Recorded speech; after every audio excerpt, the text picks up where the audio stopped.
Howdy y'all, Joe Hills here, recording as I was due in Nashville, Tennessee, and in today's episode, we're going to continue our build in my art gallery of Brendan Adkins' most excellent sculpture. Now, I need to go 14 blocks high with these. Now, the trick to these is you gotta kind of like step up onto them like that. So, I know that I've got 64 to start with, so that means if I use 2, 3, 4, 5, 6, 7, 8, 9, 10, 11, 12, 13, 14... Oh no, I'm hitting the sea cow bay sign.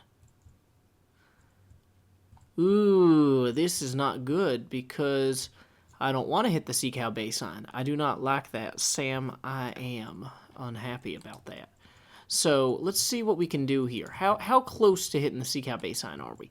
So like the actual like glowstone layer would be up here, which is 2 blocks into the sea cow bay sign, and I mean, this clearly is going to jut right into it. We have a unfortunate intersection here that needs to be resolved imminently. Dang it. I'm going to have to go up there and fix that. Well, I guess I don't have to fix all of it. I just have to shave some off. So I think the ideal thing to do here would be to make this, like, carved in more here. Which I've already carved it in a good deal, but like, there's always more carving to be done. It's like a turkey on Thanksgiving, or as Canadians call it, Canadian Thanksgiving. I don't know that the Welsh have a Thanksgiving equivalent for like when they arrived in Wales from England. Probably they just call that crossing the bridge. But you know what? They can celebrate that too with whatever they want. They can do that. I don't know why I've been so Wales and England focused with my humor this week. I need to like really shift gears. Like, let's broaden our horizons to another part of the world.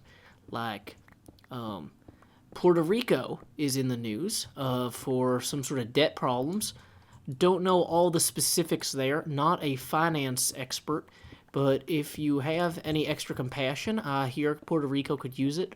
And they would be happy to take whatever they can get.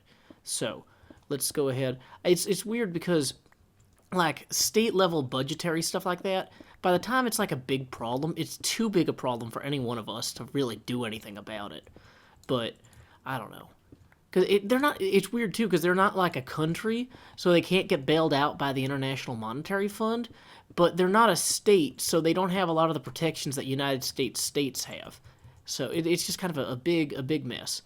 And so once again, if you have any extra room in your heart to help in whatever way comes up, I mean, I guess, you know, that would be a nice thing to do. But I have really no idea how I would. Well, in light of the fact that Corinne's supposed to be falling asleep, I decided to go ahead and lower the floor here while we try and get her, like, off to La La Land or sleepyhead space or whatever it is you call when babies go to sleep these days. So I figure if I lower this by 3 blocks, then that should be, well, I guess if I'm moving it down, that would be 1. If I put it here, it'd be 2. Yeah, so that is lowering it 3 blocks. If I move it 2 blocks, then I don't think I'm bumping the Sea Cow Bay sign at all. If I move it 3 blocks, and that gives me an extra block of clearance, although, like, really in a museum, you don't want to jam everything all together. So I'm tempted to even lower the floor another block, at least for this exhibit piece. And like just kind of have the stairs continue downward and around kind of here. So let's go ahead and do that. I've also lowered this piece at least this much, but I don't know.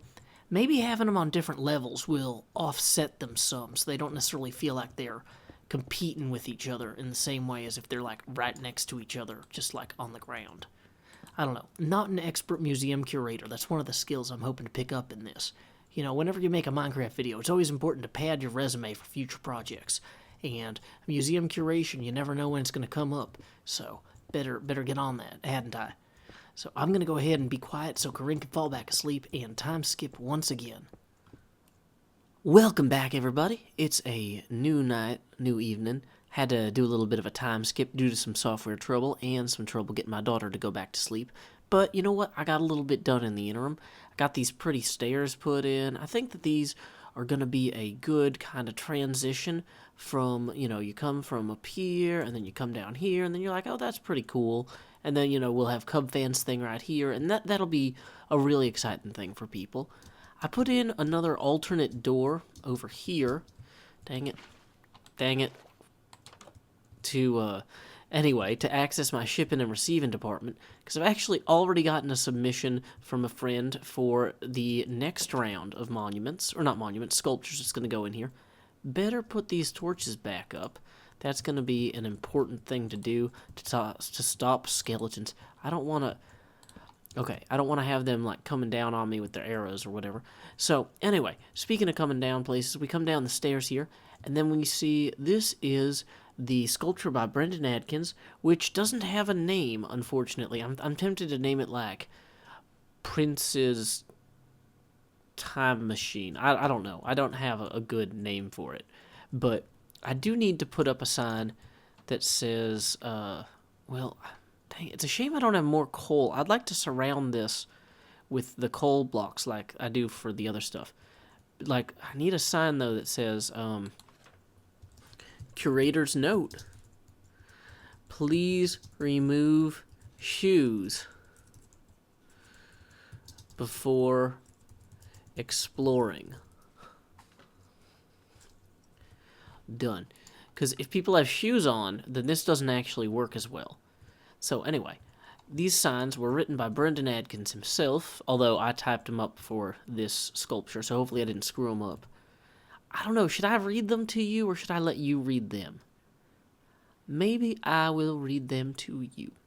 But maybe I should read them in a Brendan Adkins voice. The Children's Hour of Knowledge. Hi, I'm Professor Davy. Hi, this is what Brendan Adkins sounds like, not really at all, but it's kind of closer than my normal voice. Wow, this is really going off track. Let's try it. Stepping in is simpler than stepping out. Again, that's the trouble with time. People call it a river, but water is predictable and easy to stop if not to grasp.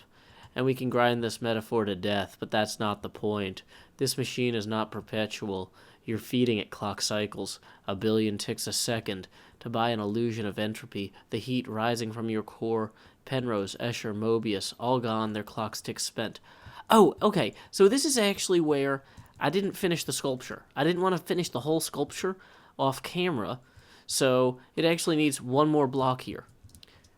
Do you think this will outlive us? Its chunk despawns, its drive quiesces.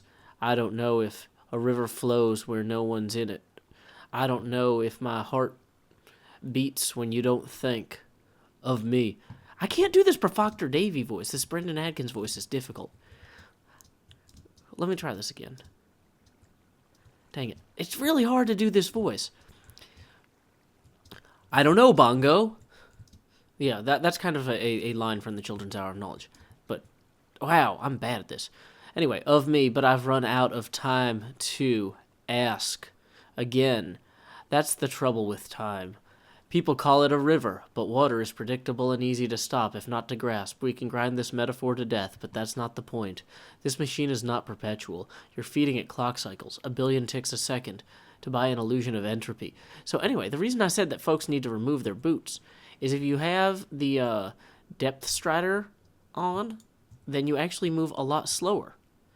If I put them back on again here. So that actually, it adjusts the speed at which you experience the machine, which is pretty interesting in and of itself. I gotta say, this probably took me about 5 or 6 hours to build. So thank you, Brendan Adkins. You really decided to push the envelope here. I probably owe you more than just doing a poor impersonation of your voice. But I gotta say, this is one of the cooler things I've seen in Minecraft. This trick to push people up hills, I think people probably use that in mob spawners, but I've never actually been in one as a player before, because I don't often spawn as a mob. That's not really my focus as a Minecraft player. But anyway, let's go ahead and set up a chest for people to bid in. You know, I'm looking at this from a curation point of view, and I'm realizing it's not incredibly obvious that you can actually step in over here. So I'm kind of tempted to... Well, I don't want to use the same material that's in the piece. And cobblestone... Well, actually, no, maybe this is the way to go here. Maybe if I chop these up a little bit here, I can draw the visitor to there.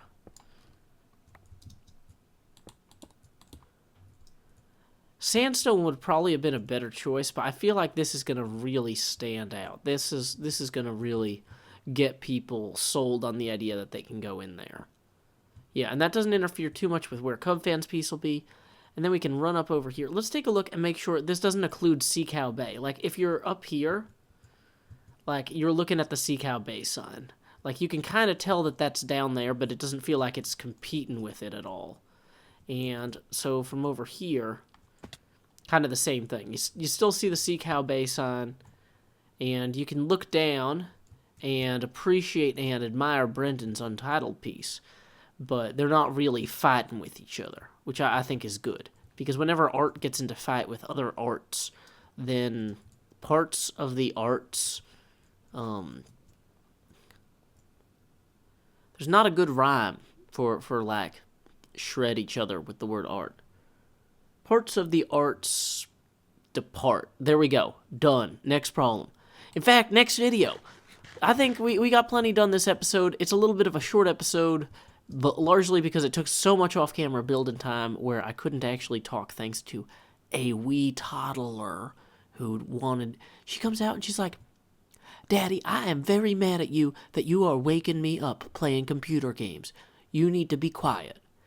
And I'm just like, well, okay, I appreciate how eloquent you are about that, because that's pretty much word for word what she said. But you know what? This is my house. I want to be loud and make videos right now. But she came out and said that a second time, and she was a lot meaner about it. She was still just as eloquent. But after that, I was just kind of like, oh, okay, whatever. So, you know what? I don't know.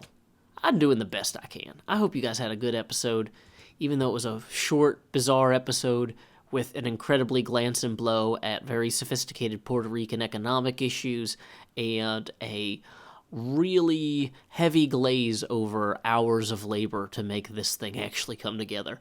I'm gonna make sure that I'm gonna make sure that future sculptures might be a little bit smaller.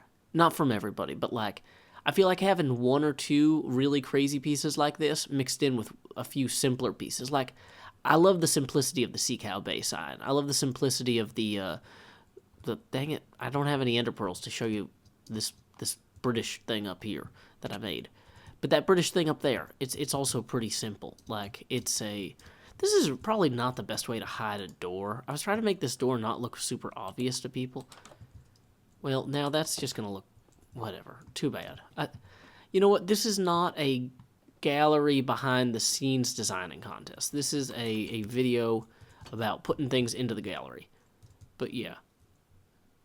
Dang it. Where is the actual sign? Yeah, here it is. Palace at Westminster. Pretty good. Pretty simple.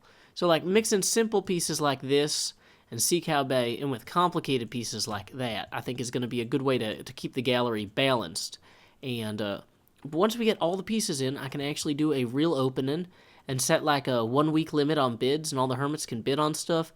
And then I can rebuild this piece in somebody's base. Or have to rebuild this, which terrifies me. But, you know, hopefully somebody bids on it because, you know, it's awesome. And I want to have cool stuff like this scattered throughout the server, not just scattered throughout my little corner of the server. Okay, dang it, I need to stop the ride because Brendan just texted me that the name of the piece is Perpetual Helix. So, here we go. One last thing. Perpetual Helix by Brendan Adkins. Done. Light it up. Don't have any lights. Yeah, I do. Boom. Dang it, there's already a torch there. Well, okay. There we go. Well, until next time, y'all, this is Joe Hills from Nashville, Tennessee. Keep adventuring.